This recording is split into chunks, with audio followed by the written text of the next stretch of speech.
The Prophet's burial chamber is the very room in which the Prophet sallallahu alaihi wasallam used to live with his wife Aisha, daughter of Abu Bakr as-Siddiq. May Allah be pleased with her.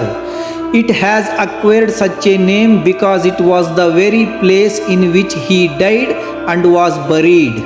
It is among the rooms in which the Prophet sallallahu alaihi wasallam lived with his wives. May Allah be pleased with them. It was on the southeastern side outside the Prophet's mosque during the time of the Prophet sallallahu alaihi wasallam. During the reign of the rightly guided caliphs and the early beginnings of the Umayyad Caliphate, the Prophet's burial chamber was passed through several stages. The first stage, the construction of the Prophet's burial chamber. The Prophet sallallahu alaihi wasallam built it along with his mosque, and it consisted of a room whose walls were made of bricks with palm branches as a roof and a wooden door that opens to the yard. The yard was roofless and its walls were made of palm branches with a door from the western side that opened to the Prophet's mosque.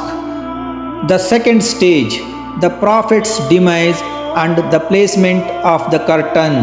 In the year 11 AH, Aisha, may Allah be pleased with her, placed a curtain separating her from the grave.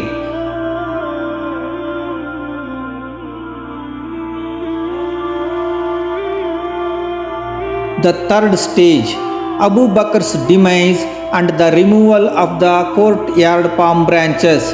Abu Bakr as-Siddiq, may Allah be pleased with him, was buried in the same room with the Prophet sallallahu alaihi wasallam, and so Aisha, may Allah be pleased with her, moved the curtain forward to separate her from the graves. Umar ibn al-Khattab, may Allah be pleased with him, removed the courtyard palm branches and built a brick wall. The fourth stage, the Prophet and his two companions' demise and the building of a wall with an opening for greeting. Umar ibn al-Khattab, may Allah be pleased with him, was later buried in the same room along with the Prophet sallallahu alaihi wasallam and Abu Bakr as-Siddiq, may Allah be pleased with him. However, out of respect for Umar not being a mahram, Aisha built a wall between her and the three graves, leaving an opening the wall for some of the companion followers asked her permission to visit the graves and greet the Prophet and his two companions. The fifth stage, the closing of the wall opening. When the number of visitors increased, the opening was closed and no one was allowed to enter the room except for constructing work. The sixth stage, Aisha's demise and closing of the door of her room.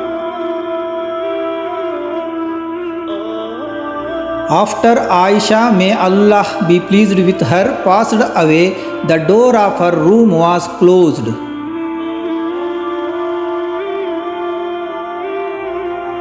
The seventh stage, the inclusion of the Prophet's burial chamber in the mosque and the construction of the pentagonal wall. In the year 88 AH, Al-Walid ibn Abdul Malik ordered the demolition and expansion of the Prophet's mosque and included the Prophet's wife's rooms within it.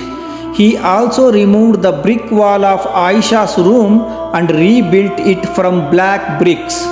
He did not make a door or window for it, making it impossible for anyone to get to the grave of the Prophet sallallahu alaihi wasallam and his two companions.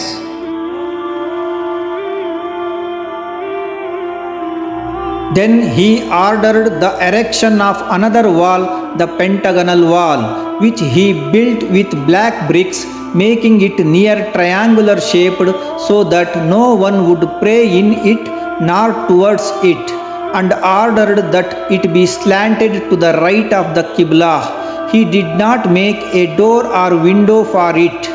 This pentagonal wall is covered with the curtain which can be seen today through the outer brass wall.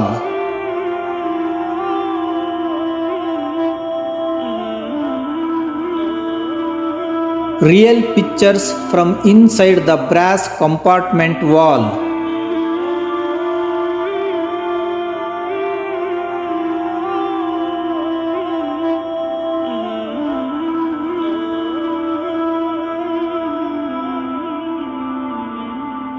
Oh